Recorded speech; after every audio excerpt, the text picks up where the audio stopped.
Raviraa. Yeah, thank you so much. Thank you for a lovely introduction. Hi everyone. So yeah, I'm Raviraa Bhardwaj. So today my topic is animal abuse and rescue. So let's talk about abuse first. I feel there are two forms of abuse. One is direct and indirect. So let's dive into the direct abuse first. So the number one point in direct abuse is animal testing. So we all know that vaccines and medical procedures are tested on animals before coming for human trials and everything. I totally understand that's one of the requirement of the present modern medicine. But there are so many unethical procedures also taking place, which are definitely not required and can lead to fatal deaths of animals. And that's definitely not right, according to me. I understand that there are ethical ways too. So we should follow more ethical ways in medical science than, trying to experiment, and which is definitely not ethical for animals. Then second is definitely eating meat. We all know that meat industry is a $1 billion industry, and me and an organization can definitely not affect it or stop it. And also, like, maximum number of vegetarians are in India around 30%, and rest of the world is below 5 to 10% range. So that is also a very big question, because that means billions of animals are dying just for food. Even I understand if there's like ethical killing of animals where you kill the animal in one go for your food. I get it. I cannot just stop the industry. But recently I've seen that on social media, things have surfaced like eating animals alive. And that is a really big form of abuse, because animals also feel the same amount of pain which we as humans feel. If you bite into our limbs, they also feel the same.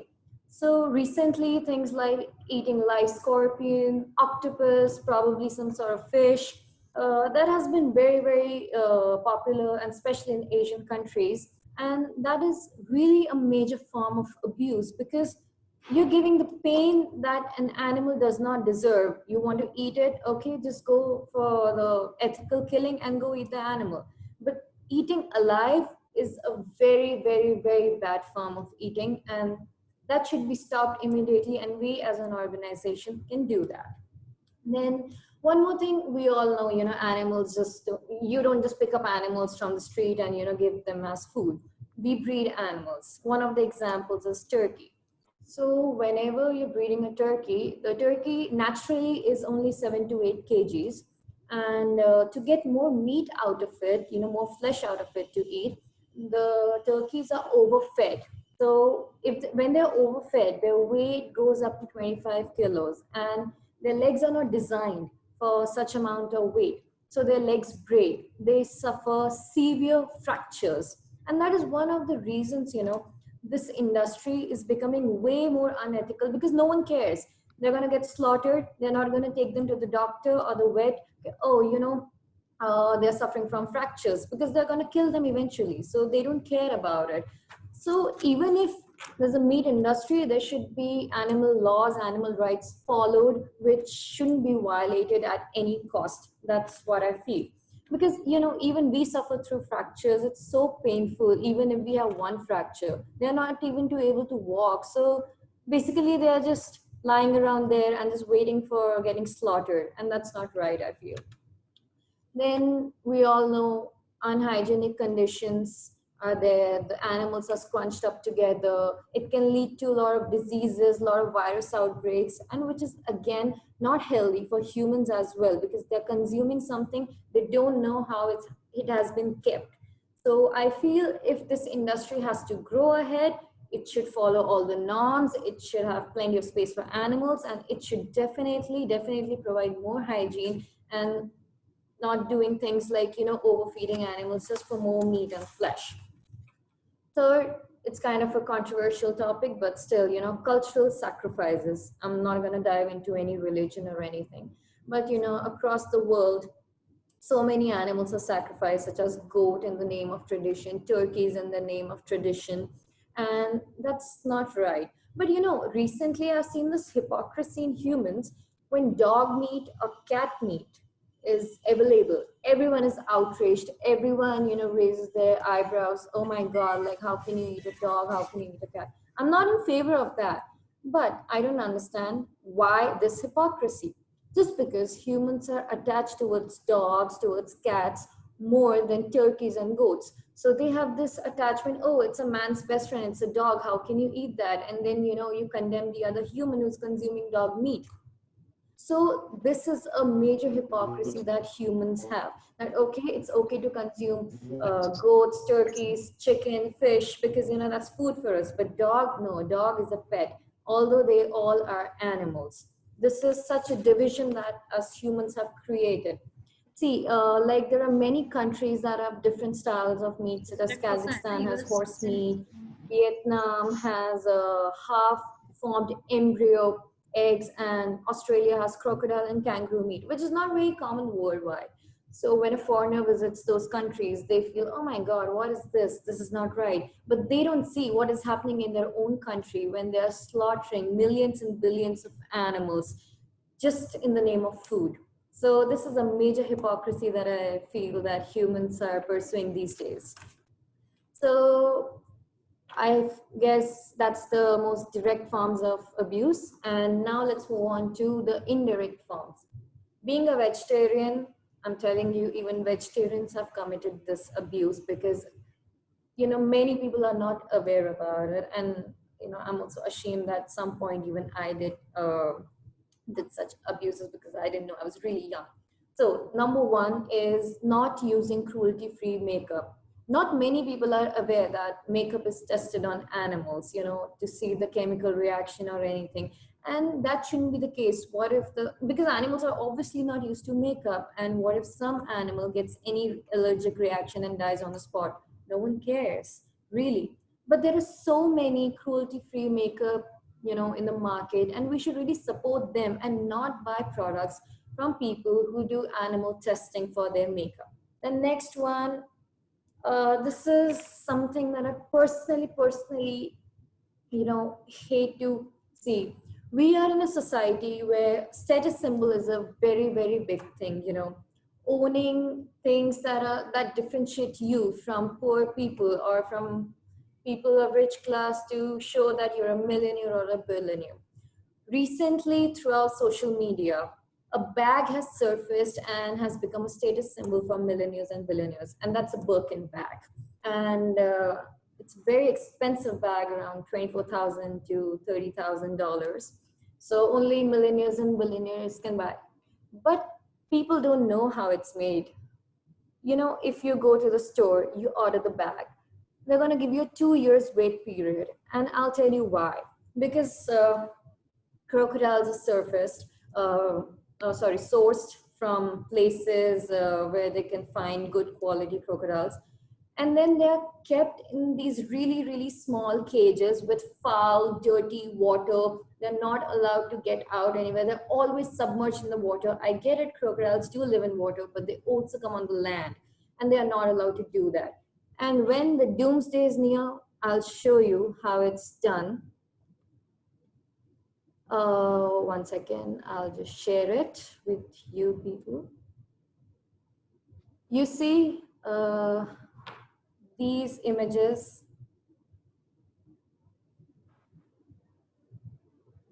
One second, it's coming.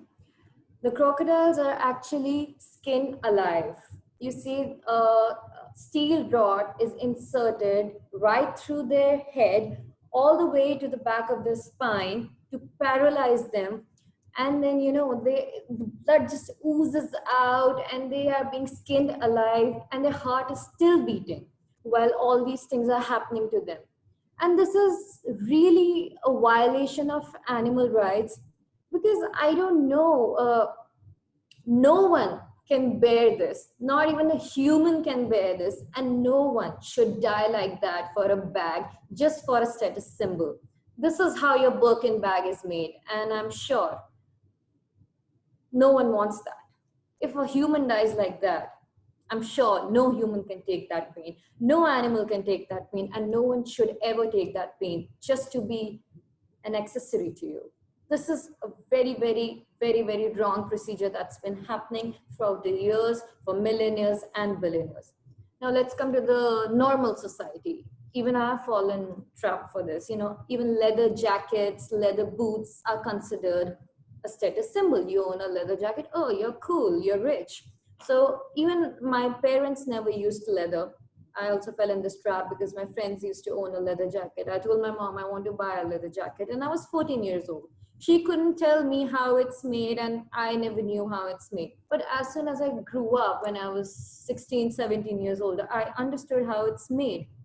You know, the cows are hammered 5 to 6 times on their head, their throat is being slit, and again, there's no ethical killing. They just don't kill them in one go. People in the slaughterhouse enjoy the torture of animals somehow. I don't know why, maybe because they get used to it and they don't see the empathy and sympathy in it. So that's how leather jackets, leather boots, and anything of leather is made. You should really, I mean, humans should really switch to patent or faux leather or fake leather to avoid this problem, because it's avoidable. You know, you can wear a faux leather jacket and still look as cool, but people really have this block it in their mind that real leather is real leather. No, real leather is just plain abuse. Even with fur, I have seen so many makeup brands, you know, promoting that, you know, a real fur gives you more smoother blend and it's more softer. Even synthetic fur can do the same thing for your makeup, for your makeup brushes.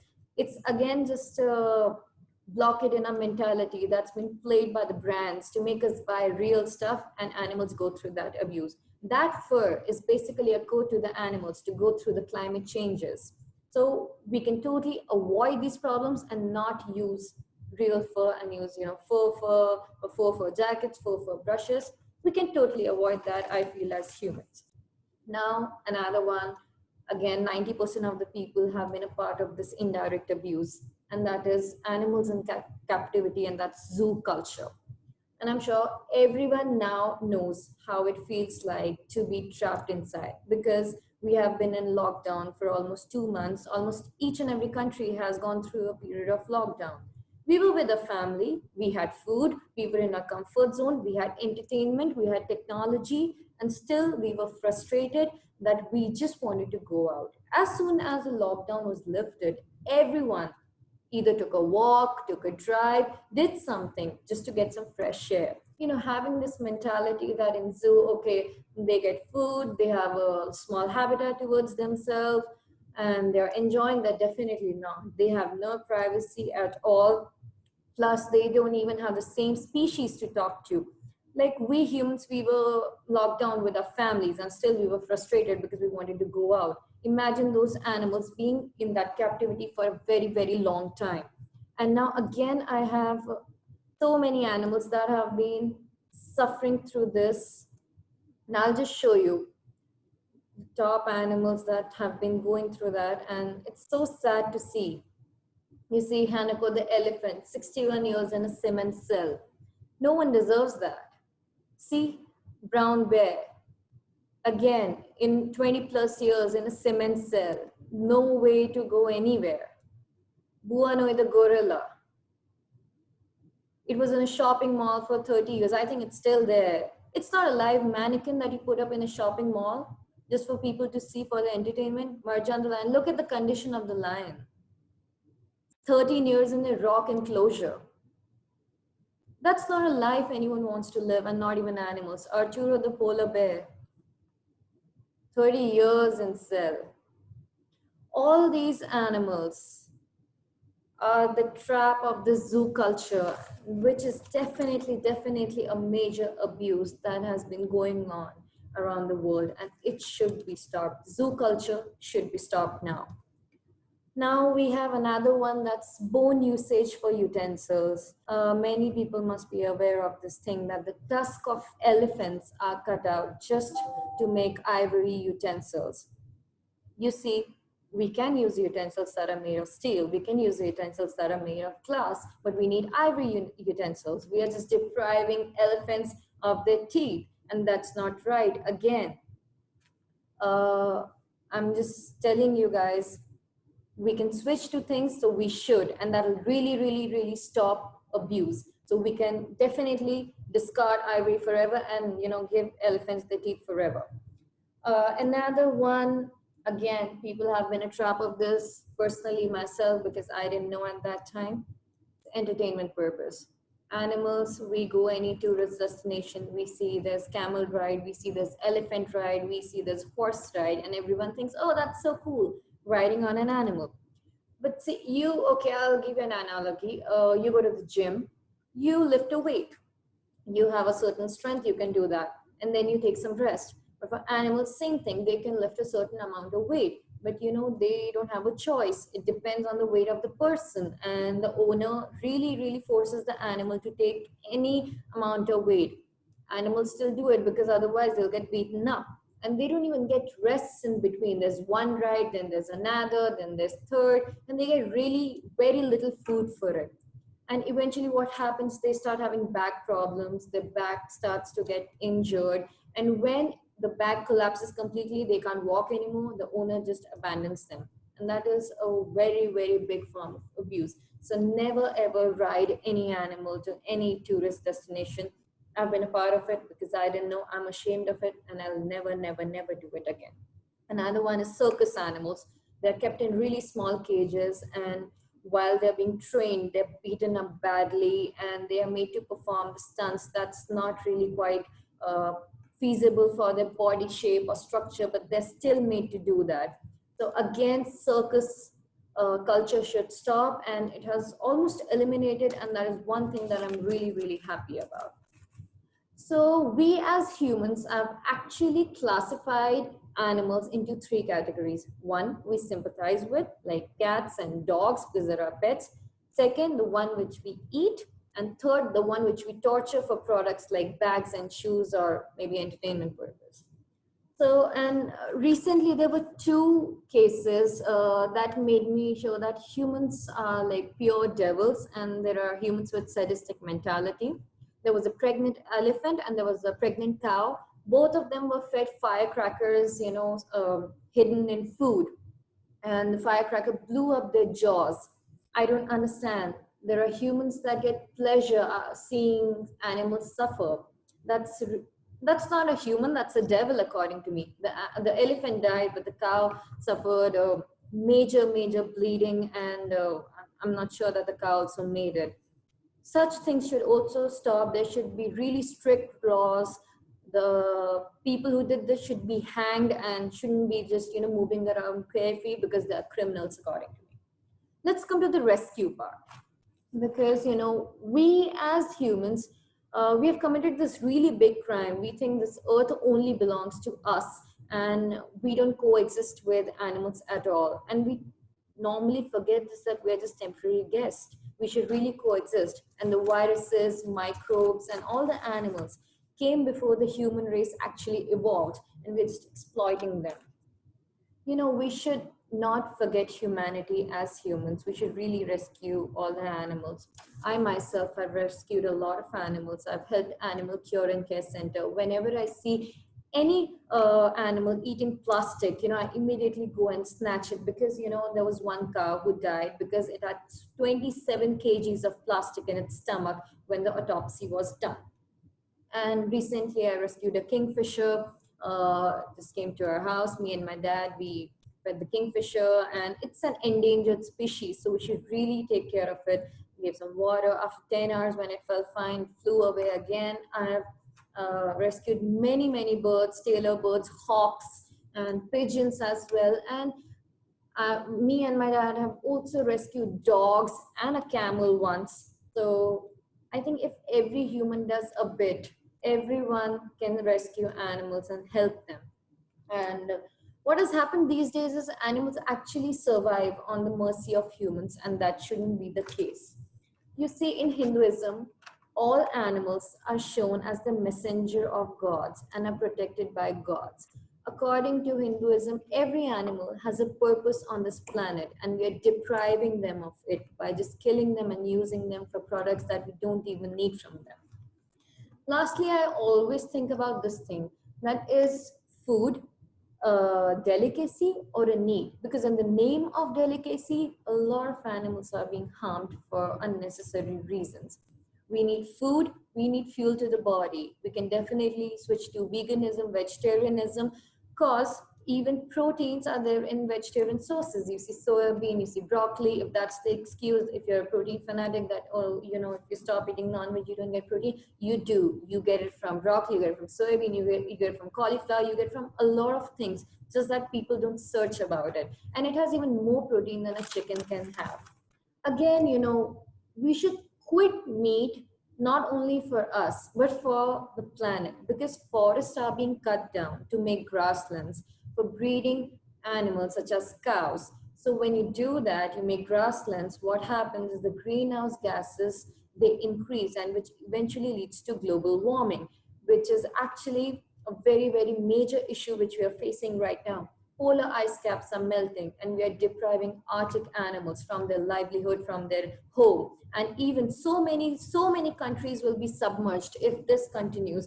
So one of the major reasons is animal breeding. And if we quit non-veg, or even, you know, reduce it, this can considerably reduce the impact of global warming, as less forests will be cut down.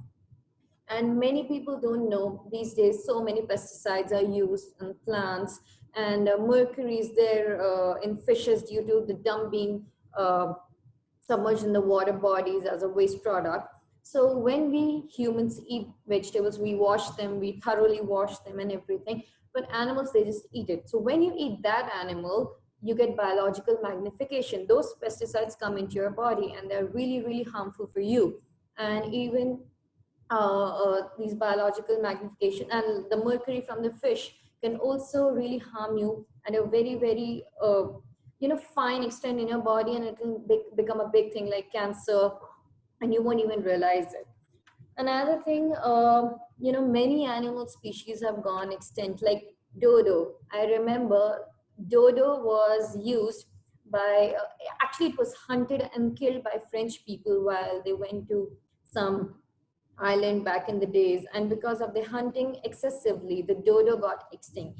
Just like that, so many birds and animals have gotten extinct just because of hunting, poaching, using them for making leather or any other product. So we should definitely try and switch or reduce the meat industry to save the endangered animal species. And lastly, I would just like to say, we have time to save the planet, but whatever time we have left, we should utilize it properly, and that can be done if we start coexisting with the animals. So save animals, save the planet Earth.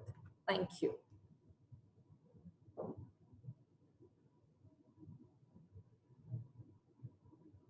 uh, any questions?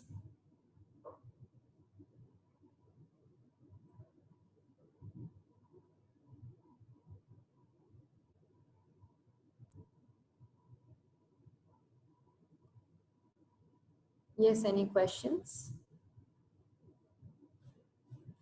Yeah, sure. Go ahead.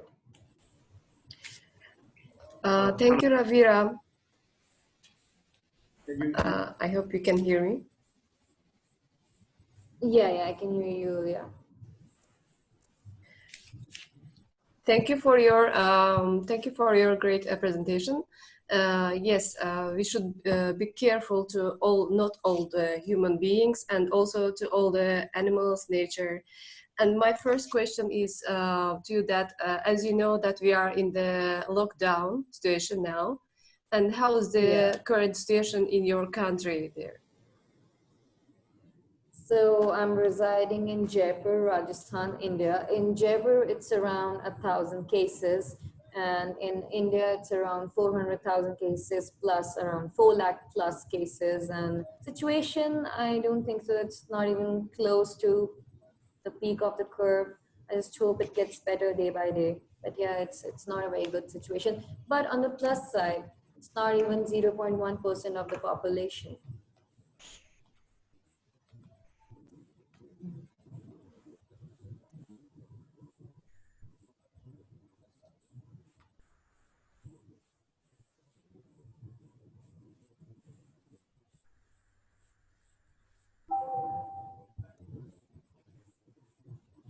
Hello. Hello. Uh, may I ask the question? Yeah, sure. Namaste, I'm Shivam Dondial from Swami Rama Himalayan University, Dehradun. Yeah. My question to you is how youth can inculcate and can be involved in all these kind of environment engagements during this lockdown, how youth can be empowered. I know different people are doing in their own capacities, but how youth can actually involve as the restrictions to go here and there. What are your Wait, suggestions? pardon, your question is not clear to me. Can you speak more clearly? Can you repeat the question? My question is how youth can Hello? involve. My question is how youth can be involved during this lockdown period Yeah. in order to help environment, in order to do the necessary services to the mankind, to the society. What are your suggestions, the small steps that can really make a change? And To that's protect the having sense of mankind and document. animals. Yeah, towards man, How in towards this lockdown we Flora. can protect the animals and mankind.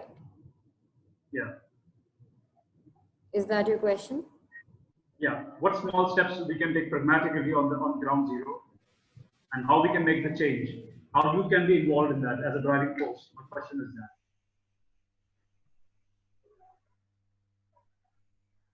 Hello?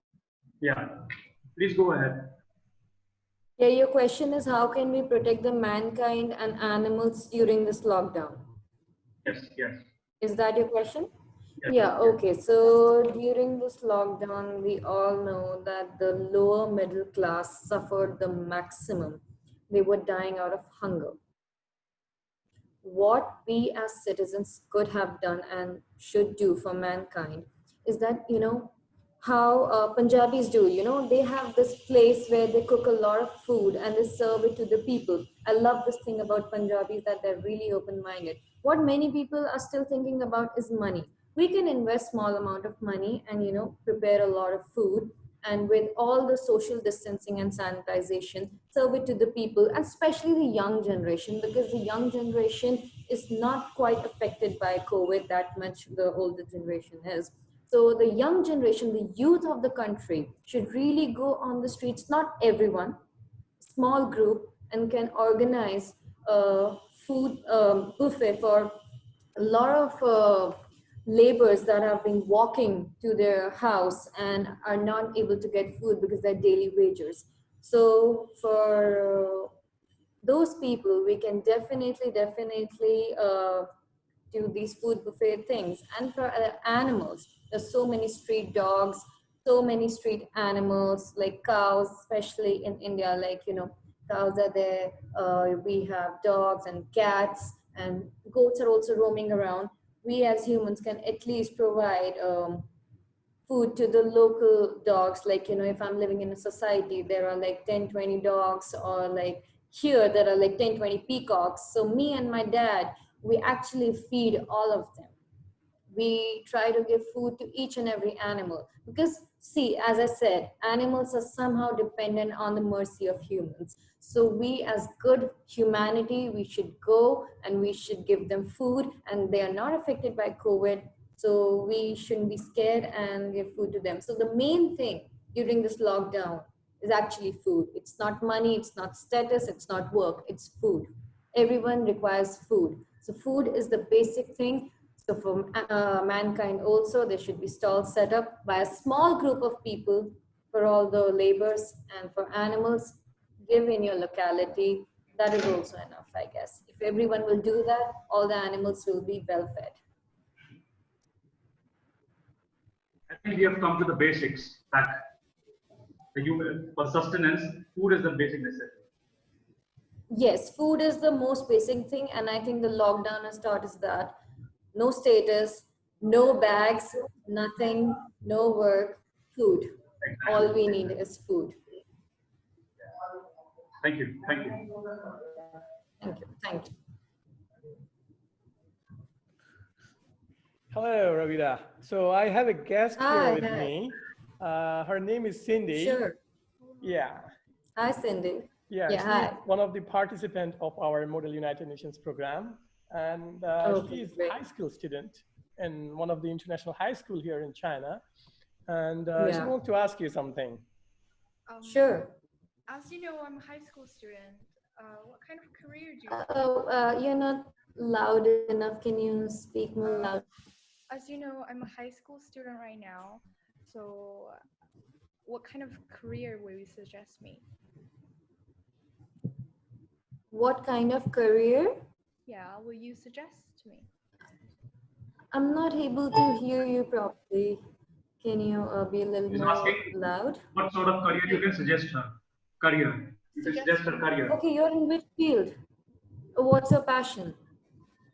I'm in history, something like that, like humanity. So if you're in history, you can go into archaeology. If that's a field of interest, or paleontology, that is also, related to history.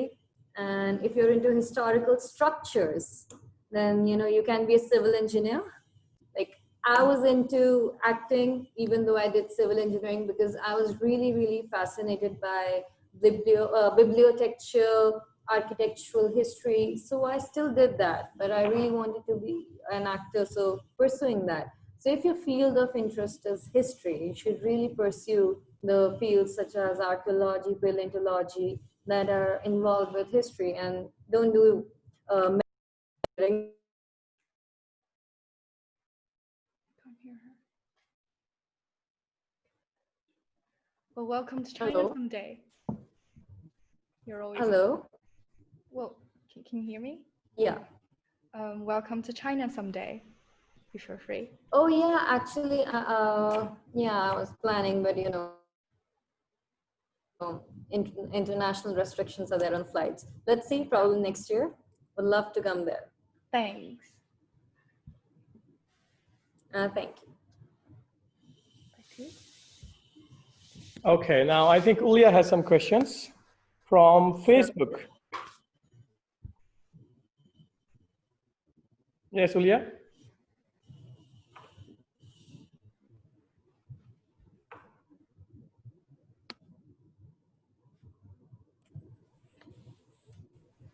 Raviraa, my second question is that what message you want to give to the youth for handling stress during this pandemic and during this lockdown?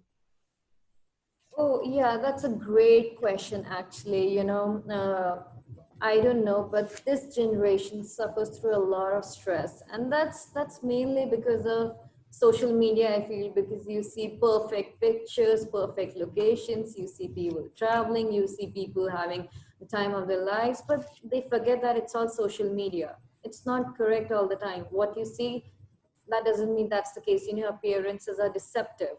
So recently, actually, there was a case in India. A Bollywood actor, Sushant Singh Rajput, committed suicide, allegedly due to depression and stress.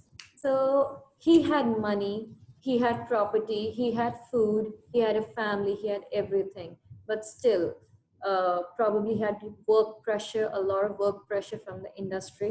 I'm not sure, it's all allegedly. I don't know the whole case. But what is happening, everyone is running. Before the lockdown, everyone is just running. They think, they're 16, 17, 18, and they want to be established by the age of 20. So they're like, oh, let's just hustle, let's just work. People are not living their age. When I was in college, I started college when I was 16 and a half. I enjoyed every single day of my college, did not care about my career later on, because that time was for my enjoyment and not for my hustle. What people are doing these days, they see social media is booming. So they want to be a blogger, an influencer, a vlogger, or, any app they like, they want to get famous on. Being famous, having followers has become the only thing, and that's what drives the youth today. Before, youth didn't, or before this generation, people did not suffer from depression because they never cared about the number of followers and number of likes they're getting on their post, or they're famous or not. You should live your time, you should live your age, and that's what people are forgetting. you know, for everything under the heaven, there's a season. And, you know, people have stopped talking to each other. If someone is upset, they think, you know, socially, if we show it that we're upset, we are going to get, you know, fooled. Memes are going to be made on us or anything. But, you know, you should really talk to your parents. I really suggest. See, whenever I feel down, I've been through all that. I've been through my fair share of feeling down, anxiety, depression. I always talk to my mom whenever I feel that. I always talk to my dad. They always tell me one thing: you have food, you have a house, you have your parents. You don't need anything else. You have your health. You're not suffering through any chronic disease. You should really be thankful to God that you are perfect in your own way, and not to think about others and, you know, try to see what others are doing and trying to copy it. What I feel, this generation is not talking to people. Whenever you're feeling down, talk to your sister, your brother, your friends, your parents, but talk to someone. You'll feel a lot lighter. And stop hustling. This lockdown taught us what is the most important thing in our life: food, not anything else. We stopped running, we were stable, and a lot of people, I'm sure, must have felt better during this lockdown, because it gave you a different perception towards life, that food is the key to life, nothing else.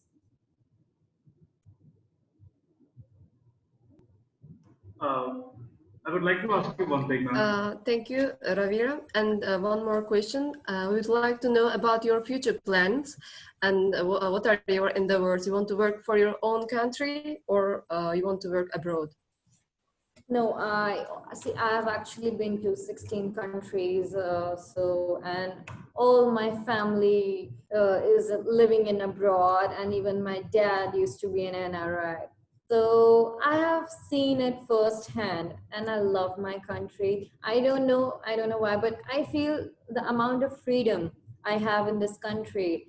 I cannot just feel it in any other place. But also, when I became a civil engineer, I always thought, you know, normally what people do, they do BTech and then they do masters abroad.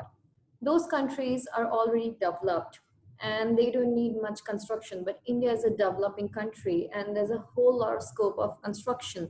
So I always wanted to develop my own country, make it to the #1 spot one day. And even when I'm becoming an actor, because I really want to be an actor, I want to be a Bollywood actor actually. So I always feel like representing my country abroad, but living in India. Like, you know, probably if I get invited to Cannes Festival or probably Oscars, that's like a big dream. But if I do, so I'll be representing my country, that I'm a Bollywood actress, and I would really, really want to do that someday. And I hope and I wish I achieve that milestone in my life someday.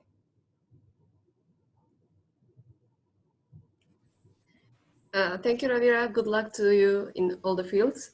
And I would like,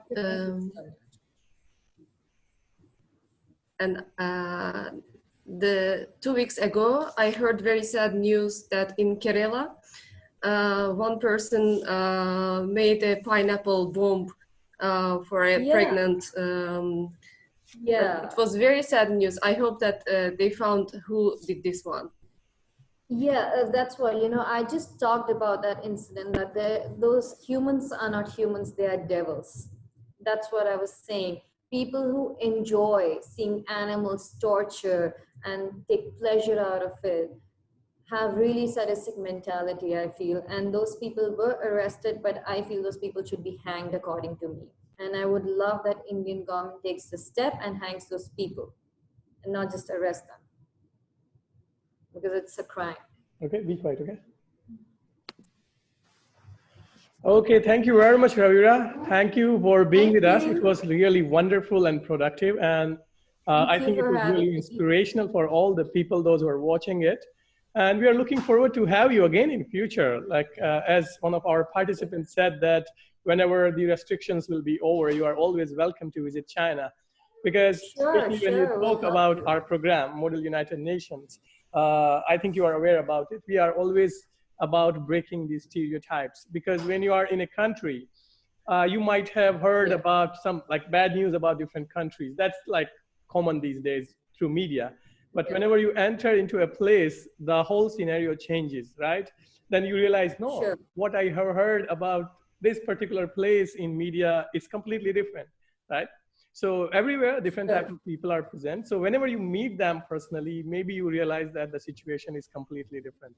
So we are always happy to welcome you in China in future, and have a good luck for your future endeavors, right? And definitely, I would like to thank you again for giving your such precious time. No, thank you for having me. It was lovely. Thank you very much. Any last message for our audience? Nothing, just be kind. That's the best thing. Be kind. Okay, okay. Thank you very much. Have a good day. Bye-bye. Thank you. Thank you, you too. Thank you so much. Okay, thank you, viewers. See you again. We will be posting some more videos and some more youth talk in the future. Stay in touch. Bye-bye. Thank you. Thank you.